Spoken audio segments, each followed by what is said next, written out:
सबसे पहले सभी हिंदी प्रेमियों को मेरा नमस्कार।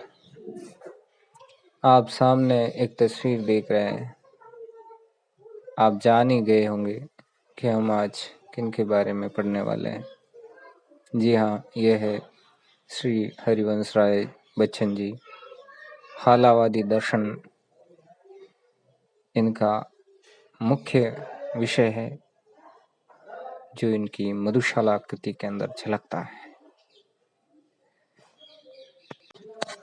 यूं तो इनका जीवन बड़ा प्रसिद्ध हुआ, लेकिन जीवन भर जो इन्होंने संघर्ष झेले हैं, वो संघर्ष इनकी कविताओं में, इनके काव्य में आज भी मुखरित है।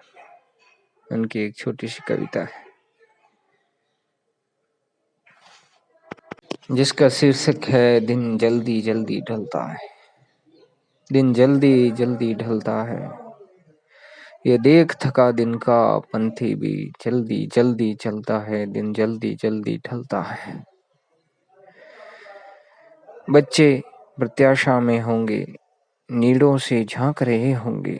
ये ध्यान परों में चिड़ियों की भरता, कितनी चंचलता, दिन जल्दी जल्दी ढलता। मुझसे मिलने को कौन विकल में हो, किसके हित चंचल, यह प्रश्न शिथिल करता पद को भरता और मैं विपुलता। दिन जल्दी जल्दी ढलता। बच्चन जी का सारा साहित्य इसी संवेदना से जुड़ा है। उनका जन्म 1907 में इलाहाबाद के अंदर हुआ था। रचनाओं में मधुशाला उनकी सबसे प्रसिद्ध रचना है, जो 1935 के अंदर प्रकाशित हुई थी।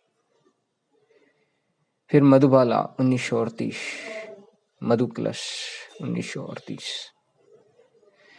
निशा निमंत्रण, एकांत संगीत, आकुल अंतर, मिलन यामिनी, शतरंगिणी, आरती और अंगारे, नई पुरानी झरोखे, टूटी फूटी कड़ियां, इनके प्रमुख काव्य संग्रह है। इनके आत्मकथा के 4 खंड हैं। क्या भूलूं क्या याद करूं, नीड़ का निर्माण, बसेरे से दूर और 10 द्वार के सोपान तक।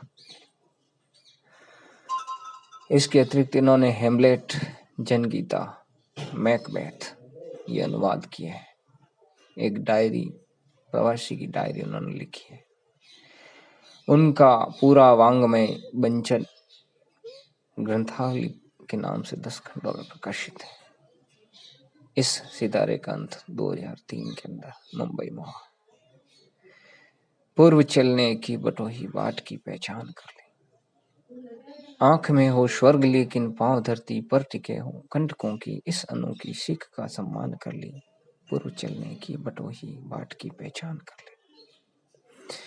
1942 से 52 तक इलाहाबाद विश्वविद्यालय में प्राध्यापक के रूप में रहे। आकाशवाणी की साहित्यिक कार्यक्रमों से संबद्ध। फिर विदेश मंत्रालय में हिंदी विशेषज्ञ रहे। दोनों महायुद्धों के बीच मध्य वर्ग के विक्षुब्ध विकल मन को बच्चन ने वाणी का वरदान दिया।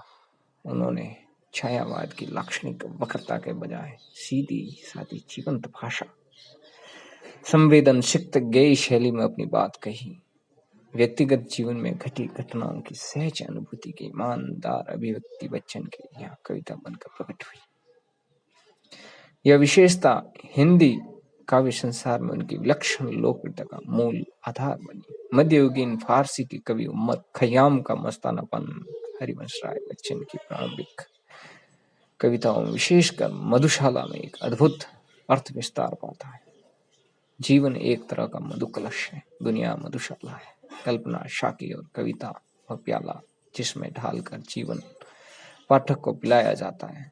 कविता का एक घूंट जीवन का एक घूंट है।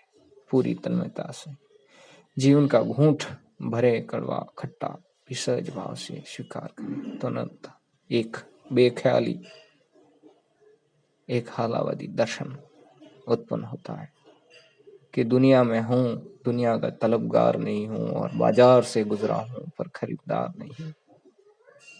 यही सूफियों की जो दर्शन है, वो उनके काव्यों में सर्वत्र दिखाई देता है। हम फिर मिलेंगे किसी एक और कवि को लेकर। तब तक के लिए धन्यवाद।